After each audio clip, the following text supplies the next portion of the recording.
thought it would finish, however. Barcelona back to winning ways against Elche, who have been the best of the promoted sides this season in La Liga. Luis Garcia was watching this game for us.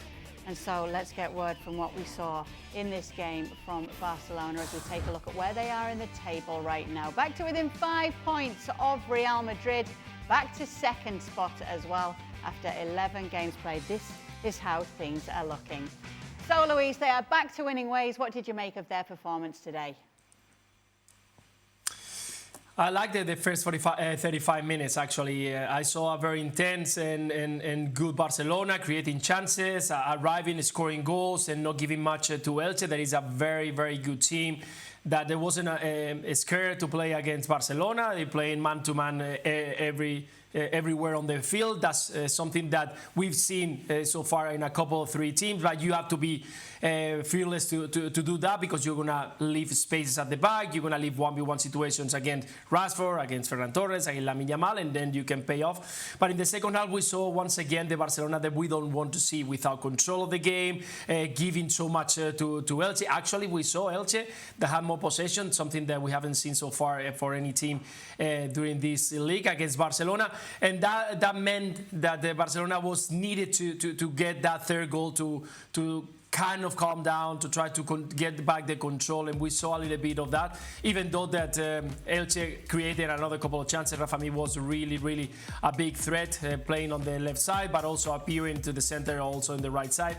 So in the end, a good result. That's the best thing of it. Not a cliche, something that we were expecting, or at least we wanted from the first start of the game. And you get closer to Real Madrid. That's the best take from today's. That doesn't clear much about this high line and this way of Barcelona, but at least you get another 3 points and you can build on confidence for what is coming next. What's your takeaway, Ale, from today's game? Shaka, as you know, I'm a glass half full sort of guy. I always have been. Naturally. Yeah. So I'm going to focus on the first 35 minutes that Luis is talking about, and I'm not going to even mention the inefficiency and the ineptitude in the attack in the second half. We're going to leave that Don't to the side. mention it. No, Whatever you do, we're not going to mention it. No. The sloppiness of the second half. Don't mention it. We don't need to mention it at all. The first 35 minutes. Against most teams in La Liga, they're going to be able to win games if they play as well as they did in the first 35 minutes. Again, I'm going to ignore the second half. I'm going to ignore some of the bad habits that this team tends to have and tends to show. And I'm going to ignore the vulnerabilities defensively that are still there. I leave that to you, Shaka. You are the source of negativity here. Okay, Shaka, I won't make you be too negative. I want to get your take on who should be responsible for looking after Lamine Yamal right now. Ahead of the game, we were talking about the fact that, in case you missed it, he went to Milan on his days off. Yeah, he went and had a little bit of time in the city there, saw how things were. He's got a chronic groin injury. He's got something that's going to continue to bother him, and they're talking about him playing through pain, and they're talking about his agent having to get involved and that he's only 18. Whose responsibility is this to be giving him the advice? I think it's the clubs. The club have to take a greater responsibility, and Lamine Yamal, all things off the park. In much of the way that Hansi Flick has to do it on the park.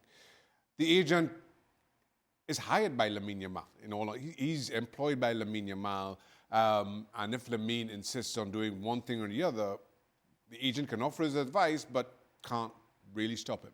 Now, for me, that's where the club has to step in, kind of understanding, and let's be honest, kind of given Barcelona's record of bringing through young players from the academy and understanding what it takes to make that jump, even when you're as talented as Lamine Yamal, I'm surprised that they didn't step in sooner, that they haven't kind of taken that responsibility on themselves in terms of guiding Lamine Yamal, the decisions he makes, some of the things he does and says, some of his appearances, which we've been talking about certainly for the last couple of weeks. Right. Okay. And she just described it as a chronic groin injury. Dr. Murray Bonetti. Right. Well, if that is the case, then shouldn't you be taking care of this injury instead of gallivanting in Milan? Well, personally speaking, put yourself aside. A good old gallivant does wonders for my groin injuries. I'm asking the wrong person. I've never said no to a good gallivant. I'm not going to ask Luis Garcia because he's sick of our shenanigans, asking about these young teenagers and the youngsters in La Liga. What I will talk to you about is a man who celebrated his 28th birthday this week in Marcus Rashford, Luis. Hansi Flick's definitely wasn't getting you, the it best wasn't out you, of this Shaq. player. It was definitely not Shaka. Yeah, definitely. They have to be happy with what Marcus Rashford has bringing to the team. He's a player who is bringing something that Barcelona was missing when you got two wide players who can give you that, beating players, creating opportunities, linking very well. He's also a player who is one of the top assistants in LaLiga. It's something that we were not expecting. I'm sure that Hansi Flick is really, really happy with his performances, how he delivers, and also because he's also working hard on that left side, something that is really needed when you are talking about pressing in the last third of the field. This is a dream scenario for Marcus Rashford. You never wish anyone to get injured as a player. You never wish any of your fellow players to get injured, but you ask for a chance at a club as big as Barcelona, and that chance comes to you and you're able to deliver, LA.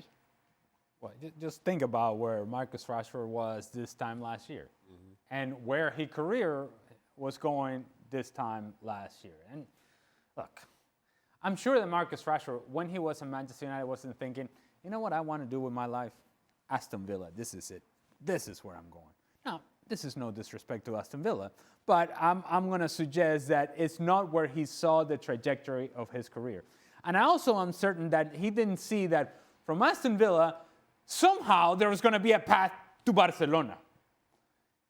I have mentioned in the past that I think this is the last go around for Marcus Rashford in terms of opportunities at the big time. And it really comes down to him and what he can give this team that is different than what they already have. And to Luis's point, he's doing exactly that. The goal he scores today, the ability to essentially, in a very tight area, able to create enough separation because of the change of pace that he has to then score goals on his own, that means that Barcelona doesn't have to put 50 passes together to create a chance for him. You just change the point of attack, and he himself, because of his skill set, can create an opportunity for himself. And if he is crowded, if he is double teamed, then he can find a pass. Marcus Rashford has been better than expected. He actually has been excellent. Yeah, happy birthday, Marcus. Even Ali's got something nice to say today. Wait a minute. I said I was positive. More LaLiga coming up for you That's half on full, Monday. Ali. Rounding out the match day, Real Oviedo against Osasuna, and then Friday it all kicks off again for another round. And we'll be able to see Rayo take on Real Madrid and Celta take on Barcelona. Just because you didn't like your first outfit doesn't mean that it's my fault.